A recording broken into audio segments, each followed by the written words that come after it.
24 জুলাই বিপ্লবের সকল শহীদদের, বিশেষ করে শহীদদের ইমাম, আমাদের সকলের পরম শ্রদ্ধাভাজন শহীদ আবু সাঈদ ভাইকে শ্রদ্ধার সাথে স্মরণ করছি। রংপুরের কৃতি শিক্ষার্থী, আমাদের সব শ্রদ্ধাভাজন শহীদ আব্দুল্লাহ আল তাহির ভাইকে, এবং জুলাইয়ে যে 2000 ভাই বোন শহীদ হয়েছে, 40,000 ভাই বোন যে গাজী হয়েছে, আমরা সবাইকে শ্রদ্ধার সাথে স্মরণ করছি। আল্লাহ পাক সুবহানাহু ওয়া তাআলা সকল শহীদদের জান্নাতুল ফেরদৌসের মেহমান হিসেবে কবুল করুক, আল্লাহুম্মা আমিন। এবং আমাদের যে সমস্ত গাজী ভাই বোনরা এখনো অসুস্থ অবস্থায় আছে, যারা তাদের হাত হারিয়েছে, পা হারিয়েছে, চোখ হারিয়েছে, এখনো গুলিবিদ্ধ অবস্থায় আছে, হাসপাতালে পেতে কাতরাচ্ছে, আল্লাহর কাছে দোয়া করছি আল্লাহ তাআলা সকল গাজী ভাই বোনদের দ্রুত সময়ের মধ্যে সুস্থতা নিয়ামত দান করুক, আল্লাহুম্মা আমিন। প্রিয় সংগ্রামী ছাত্র জনতা, আজকের অনুষ্ঠানটি অনেক বেশি আবেগঘন আমাদের জন্য প্রোগ্রাম। আমরা একটু আগে ডকুমেন্টারি দেখছিলাম, সেই জুলাইয়ের উত্থাল সময়গুলোর স্মৃতিচারণ আমরা শুনছিলাম এবং সেটার সাথে আমরা নিজেদেরকে মিলাচ্ছিলাম। গত 16 বছরে এদেশের আপামর ছাত্র জনতা আমরা জুলুমের শিকার ছিলাম। এদেশের মানুষের কোনো অধিকার ছিল না। খুনি হাসিনা এবং তার দোসররা সর্বপ্রথম এদেশের দেশপ্রেমিক নাগরিকদেরকে হত্যা করেছিল। পরবর্তীতে স্বাধীনতা, সার্বভৌমত্ব, অখণ্ডতার জন্য যারা সবচেয়ে বলিষ্ঠ কণ্ঠস্বর ছিল, দেশপ্রেমিক যারা লিডারশিপ ছিল, সেই দেশপ্রেমিক নেতৃত্বকে জুডিশিয়াল কিলিংয়ের মাধ্যমে হত্যা করা হয়েছে। এবং আমরা জানি এই খুনি হাসিনা শাহাবাগ কায়েম করার মাধ্যমে আমাদের নয়নের মণি আল্লামা দেলোয়ার হোসেন সাঈদীকে অন্যায়ভাবে দীর্ঘদিন ধরে কারাগারে অবরুদ্ধ করে রেখেছিল। আল্লামা দেলোয়ার হোসেন সাঈদীর বিরুদ্ধে অন্যায় যখন রায় দিয়েছিল, সারা দেশের মুক্তিকামী ছাত্র জনতা রাস্তায় নেমে পড়েছিল। 2013 সালের 28 ফেব্রুয়ারির কথা আপনাদের মনে থাকার কথা। সেদিন সারা দেশে 200-এর অধিক আমাদের ভাই বোন শহীদ হয়েছিল।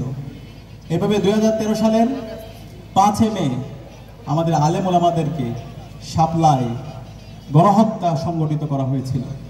এভাবে গত 16 বছরে এদেশের মানুষদের সব ধরনের অধিকার, সব ধরনের লাঞ্ছনা বাঞ্ছনার মধ্যে দিয়ে আমাদেরকে যেতে হয়েছিল। এই জুলাই বিপ্লব ছিল এদেশের আপামর ছাত্র জনতার স্বতঃস্ফূর্ত ক্ষোভের বিস্ফোরণ। এই জুলাই বিপ্লবে আমাদের শহীদরা আমাদেরকে রাস্তা দেখিয়েছে। শহীদরা হচ্ছে আমাদের মাস্টার মাইন্ড। এই জুলাই বিপ্লবের ইমাম হচ্ছে আমাদের শহীদরা। আমরা যখন হতাশায়, আমরা যখন আশাহত ছিলাম, তখন আপনাদের এই রংপুরের কৃতি শিক্ষার্থী, সাহসী সন্তান শহীদ আবু সাঈদ আমাদেরকে রক্ত দেখিয়েছিল। আবু সাঈদ সেদিন তার 2 হাতকে প্রসারিত করে বলেছিল, বুকের ভিতর অনেক জ্বর, বুক পেতেছি গুলি কর। সে আবু সাঈদের 2 হাত প্রসারিত, তার প্রতিচ্ছবি থেকে সারা দেশের আপামর ছাত্র জনতা সেদিন জাগরিত হয়েছিল। এবং পরবর্তীতে আমাদের এই ঢাকা বিশ্ববিদ্যালয় ক্যাম্পাস আপনারা জানেন বন্ধ ঘোষণা করে দেওয়া হয়। আমরা যখন শহীদদের স্মরণে, আবু সাঈদ, ওয়াসিম শান্ত সহ 6 জন শহীদদের স্মরণে যখন ঢাকা বিশ্ববিদ্যালয় ক্যাম্পাসে গাইবানা জানা যেমন কফিন মিছিল করছিলাম, সেই মিছিলে ছাত্রলীগের সন্ত্রাসীরা এবং খুনি হাসিনার পেটোয়া বাহিনী আমাদের উপর হামলা করে এবং সেদিন ঢাকা বিশ্ববিদ্যালয় ক্যাম্পাস বন্ধ ঘোষণা করে। তখন আমরা সিদ্ধান্ত নিয়েছিলাম যে খুনি হাসিনা আমাদের ভাই আবু সাঈদকে শহীদ করেছে, আমাদের ভাই শান্তকে শহীদ করেছে, আমাদের ভাই ওয়াসিমকে শহীদ করেছে এবং এই ঢাকা বিশ্ববিদ্যালয়ের আমাদের বন্ধুদের উপর মেরে রক্তাক্ত করেছে। সেই খুনি হাসিনার পতন না হওয়ার আগ পর্যন্ত আমরা প্রত্যেকে আমাদের সংগ্রাম, লড়াই চালিয়ে যাব ইনশাআল্লাহ। এবং সে আলোকে আপনারা জানেন 19 তারিখ থেকে খুনি হাসিনা ইন্টারনেট ব্ল্যাকআউট এবং কারফিউ জারি করেছিল। সে 19 তারিখের পর থেকে 24 তারিখ পর্যন্ত যখন ইন্টারনেট ব্ল্যাকআউট ছিল এবং কারফিউ জারি ছিল, সেই সময়ে বাংলাদেশের আপামর মুক্তিকামী ছাত্র জনতা তারা এক একজন আবু সাঈদ হয়েছিল, তারা এক একজন শান্ত ওয়াসিম হয়ে তারা রাজপথে নেমে খুনি হাসিনার সকল কারফিউ এবং তার ইন্টারনেট ব্ল্যাকআউট সব কিছুকে তোয়াক্কা করে দেশের স্বাধীনতা, সার্বভৌমত্ব এবং দেশের মানুষের মুক্তির জন্য তারা তাদের জীবনকে উজাড় করেছিল। এবং এই পুরো জুলাই বিপ্লব জুড়ে হাজারো ঘটনা আছে।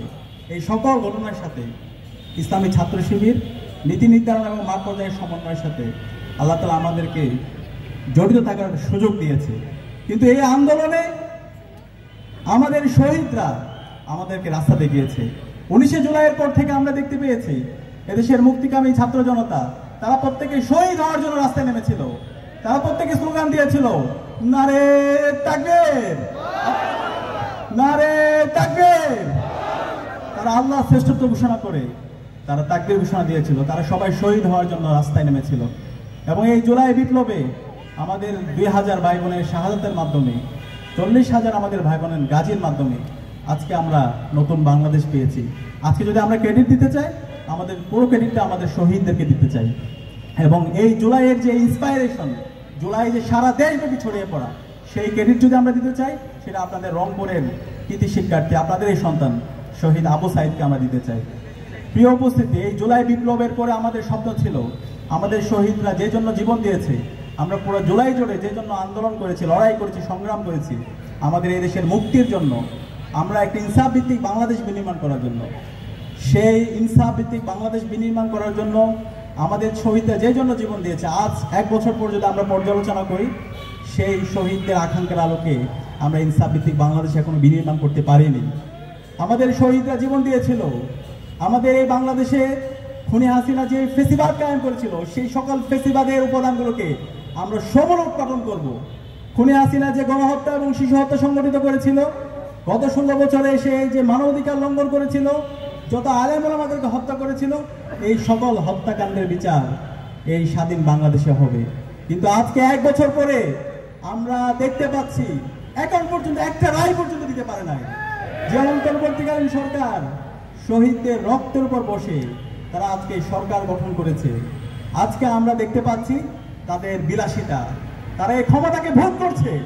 কিন্তু আমরা তাদেরকে পাঠিয়েছিলাম এই খুনি হাসিনা এবং তার দোসরদের দৃষ্টান্তমূলক বিচার এবং বাংলাদেশে যে ফেসিবাদ কায়েম হয়েছিল, ফেসিবাদের যত উপাদানগুলো আছে, এই সকল উপাদানকে সমূল উৎপাদন করার জন্য। কিন্তু আমরা ব্যথিত হয়েছি, আমরা কষ্ট পাচ্ছি।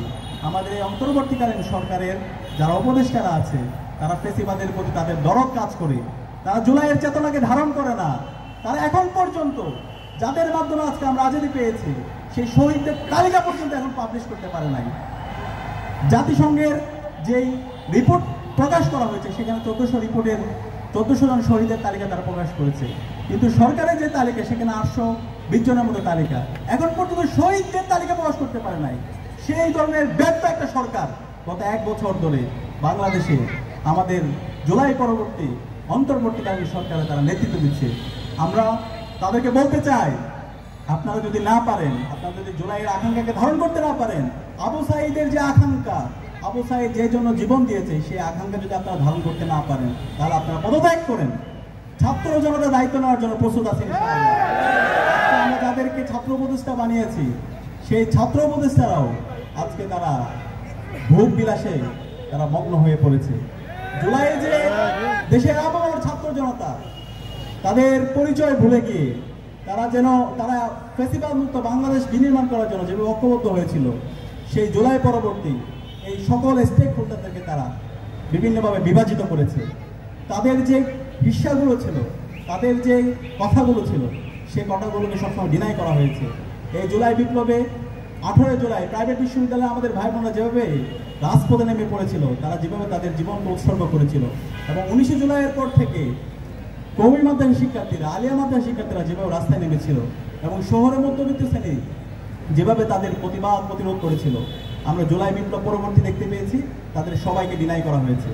এবং পুরো জুলাই বিপ্লব জুড়ে বাংলাদেশের ফেসিবাদ বিরোধী যতগুলো ছাত্র সংগঠন ছিল, ইসলামী ছাত্র শিবির থেকে শুরু করে বামপন্থী ডানপন্থী যখন ছাত্র সংগঠন ছিল, তাদেরকে যেভাবে রিকগনিশন দেওয়ার কথা ছিল, আমরা তার কোনোটাই দেখতে পাইনি। এবং বাংলাদেশের মেজর পলিটিক্যাল পার্টিসগুলোর তাদেরকে নিয়ে যেভাবে ঐক্যবদ্ধভাবে কাজ করার দরকার ছিল, তার কিছুই আমরা দেখতে পাইনি। এই সামগ্রিক ব্যর্থতার কারণে আজকে 1 বছর পরও জুলাইয়ের আমাদের সবার যে গণদাবি, জুলাই সনদ এবং জুলাই ঘোষণাপত্র, সেটা এখন পর্যন্ত তারা বিনির্মাণ করতে পারেনি। তো সেই সামগ্রিক ব্যর্থতা আমাদেরকে অনেক বেশি কষ্ট দিচ্ছে, আমাদেরকে হতাশ করছে।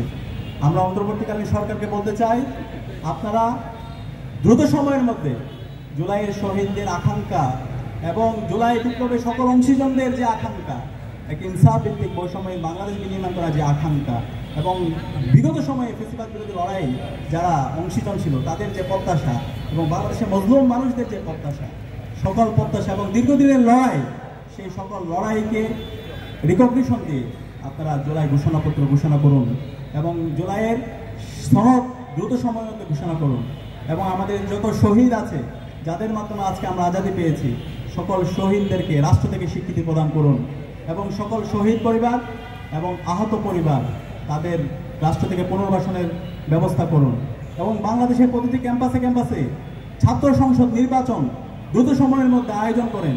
আজকে যখন ছাত্র সংসদ নির্বাচন ঘোষণা করা হচ্ছে তখন আমরা দেখতে পাচ্ছি বিভিন্ন পক্ষ হুমকি দিচ্ছে। আমরা বলতে চাই এই জুলাই বিপ্লবের অন্যতম একটি আকাঙ্ক্ষা হচ্ছে বাংলাদেশের প্রতিটি ক্যাম্পাসে ক্যাম্পাসে ছাত্র সংসদ নির্বাচন হওয়া। শিক্ষার্থীদের নির্বাচিত প্রতিনিধিরাই আগামী দিনে ক্যাম্পাসগুলোতে নেতৃত্ব দেবে ইনশাআল্লাহ এবং সেই নেতৃত্ব হবে জুলাইয়ের চেতনাকে ধারণ করে, জুলাইয়ের আকাঙ্ক্ষাকে ধারণ করে এবং এই নেতৃত্বই আগামীতে বাংলাদেশকে ইনসাফ ভিত্তিক বাংলাদেশ বিনির্মাণ করার জন্য তারা নেতৃত্ব দেবে ইনশাআল্লাহ। প্রিয় উপস্থিতি, আজকে আমরা দেখতে পাচ্ছি জুলাইয়ে আমরা যারা সহযোদ্ধা ছিলাম আমরা নিজেদের মধ্যে বিভিন্ন ধরনের বিভাজনে আমরা জড়িয়ে পড়ছি। আজকে আমাদের যে কমন এনিমি তাদেরকে আমরা পরাজিত না করে বরং আমরা নিজেদের মধ্যে বিভিন্নভাবে বিভাজনে জড়িয়ে পড়ছি। জুলাইয়ের যারা পক্ষে শক্তি আছে আমরা নিজেদের মধ্যে বিভাজিত হয়ে পড়ছি। খুনি হাসিনা এবং তার দোসরদের যে চেতনা ইন্ডাস্ট্রি গত 16 বছর এবং তার আগে এই যে চেতনা ইন্ডাস্ট্রির মাধ্যমে যে ডিভাইড অ্যান্ড রুলের মাধ্যমে আমাদেরকে শাসন এবং শোষণ করেছে সেই চেতনা ইন্ডাস্ট্রি আবার নতুনভাবে জাগ্রত হয়েছে। আজকে আবার কথায় কথায় বাংলা ছাড়ার ঘোষণা দেয়, বাংলা ছাড়ার তারা হুমকি দেয়। আমরা তাদেরকে বলতে চাই ইসলামী ছাত্র শিবির এদেশের মাটি এবং মানুষের সন্তান। ইসলামী ছাত্র শিবির খুনি হাসিনা এবং তার দোসরদেরকে এই দেশ থেকে তাদেরকে ভারতে পালাতে বাধ্য করেছে। কেউ যদি ইসলামী ছাত্র শিবিরকে আবার নতুনভাবে সেই খুনি হাসিনার ভাষায় হুমকি দেয় তাহলে খুনি হাসিনার যে পরিণতি হয়েছিল, ছাত্রলীগের যে পরিণতি হয়েছিল তার চাইতে খারাপ পরিণতি আপনাদের হবে ইনশাআল্লাহ। ছাত্র শিবির এদেশের ইনসাফের পক্ষে, সত্যের পক্ষে, জুলাইয়ের যে শহীদ আছে শহীদদের যে আকাঙ্ক্ষা সে আকাঙ্ক্ষার পক্ষে সবসময় ইনশাআল্লাহ থাকবে এবং সবসময় কাজ করবে। আমি আপনাদেরকে অনুরোধ করব আমাদের শহীদদের যে আকাঙ্ক্ষা, শহীদদের যে স্পিরিট, শহীদদের যে চেতনা সেটা যেন আমরা সব জায়গায় ছড়িয়ে দিই এবং শহীদদের ইনসাফ ভিত্তিক বাংলাদেশ বিনির্মাণ না করার আগ পর্যন্ত আমরা প্রত্যেকেই আমাদের লড়াই চালিয়ে যাব। আগামীতে যদি কেউ ফ্যাসিস্ট হয়ে ওঠার চেষ্টা করে, বাংলাদেশে যদি কেউ আবার নব্য ফ্যাসিস্ট হওয়ার চেষ্টা করে, আমরা দেখতে পাচ্ছি আজকে চাঁদাবাজি, টেন্ডারবাজি, বিভিন্ন ধরনের নৈতিক অধঃপতনমূলক কাজে আমাদের কিছু রাজনৈতিক দল দ্বারা জড়িত হচ্ছে। আমরা তাদেরকে সাবধান করতে চাই, আপনারা সাবধান হয়ে যান। আপনারা যদি সে আগের পথে যান, আপনারা যদি সেই আগের দ্বারায় ছাত্র রাজনীতি এবং আগের দ্বারাই আপনারা দুর্বৃত্তায়নের রাজনীতি করতে চান, বাংলাদেশে হাসিনার যে পরিণতি হয়েছিল এবং ফেসিবাদের যে পরিণতি হয়েছিল আপনাদের তার চাইতে খারাপ পরিণতি হবে ইনশাআল্লাহ। আমি সবাইকে উদাত্ত আহ্বান করব, আমরা জুলাইয়ের মাধ্যমে যে প্রজন্ম তৈরি হয়েছে সেই প্রজন্ম তারা বাংলাদেশ প্রশ্নে ঐক্যবদ্ধ তারা কাজ করতে তারা প্রস্তুত আছে। সুতরাং এই প্রজন্ম সত্যকে সত্য বলতে শিখে গেছে, তারা প্রতিবাদ করতে শিখে গেছে। সুতরাং তাদেরকে আপনি ভুল বুঝিয়ে সে আগের ধারায় রাজনীতি করবেন, জুলাইয়ের যে আকাঙ্ক্ষা সেটাকে নষ্ট করে বিভেদ তৈরি করার চেষ্টা করবেন। যারা এই কাজ করার চেষ্টা করবেন তারা আপনার ভুল পথে হাঁটছেন। আমরা আশা করব এই 2000 আমাদের ভাই বোন যে শহীদ হয়েছে সেই শহীদদের আকাঙ্ক্ষা, শহীদদের স্পিরিটের আলোকে আমরা নতুন বাংলাদেশ বিনির্মাণ করবো ইনশাআল্লাহ। আমরা 54 বছর কম তো রক্ত দিনে, এই 54 বছর রক্ত দেওয়ার পরও, এই জুলাই এত রক্ত দেওয়ার পরও যদি আমরা আমাদের এই বাংলাদেশটাকে বিনির্মাণ করতে না পারি তাহলে আমাদের পরবর্তী প্রজন্ম আমাদেরকে ক্ষমা করবে না, আমাদের শহীদরা আমাদেরকে ক্ষমা করবে না। আমি সবাইকে অনুরোধ করবো, আসুন বাংলাদেশ প্রশ্নে আমরা ঐক্যবদ্ধ হয়ে আমরা দায়িত্বশীল আচরণ করি এবং আমরা আমাদের ফেসিবাদের যত উপাদানগুলো আছে সেই উপাদানগুলোকে আমরা সমৃদ্ধ উৎপাদন করি। আমাদের যে সংস্কার যে প্রস্তাবনাগুলো আছে আমাদের কাছে মনে হচ্ছে সেই প্রস্তাবনাগুলোতে শহীদদের আকাঙ্ক্ষা এখন পর্যন্ত রিফ্লেকশন হচ্ছে না। এখন পর্যন্ত আমাদের যে পাঠ্যপুস্তকগুলো আছে আমরা প্রথম থেকে দাবি করছিলাম গত 1 বছর ধরে, সেই পাঠ্যপুস্তকে আমাদের শহীদদের যে আকাঙ্ক্ষা সেই আকাঙ্ক্ষাগুলোকে একত্রিত করুন। কিন্তু এই ফেসিবাদের যে উপাদানগুলো আছে, কালচারাল যে ফেসিস্টরা আছে তারা এখন পর্যন্ত মিডিয়াগুলোতে বসে আছে, তারা এখন পর্যন্ত পাঠ্যপুস্তক কারিকুলাম যারা তৈরি করে সেখানে বসে আছে।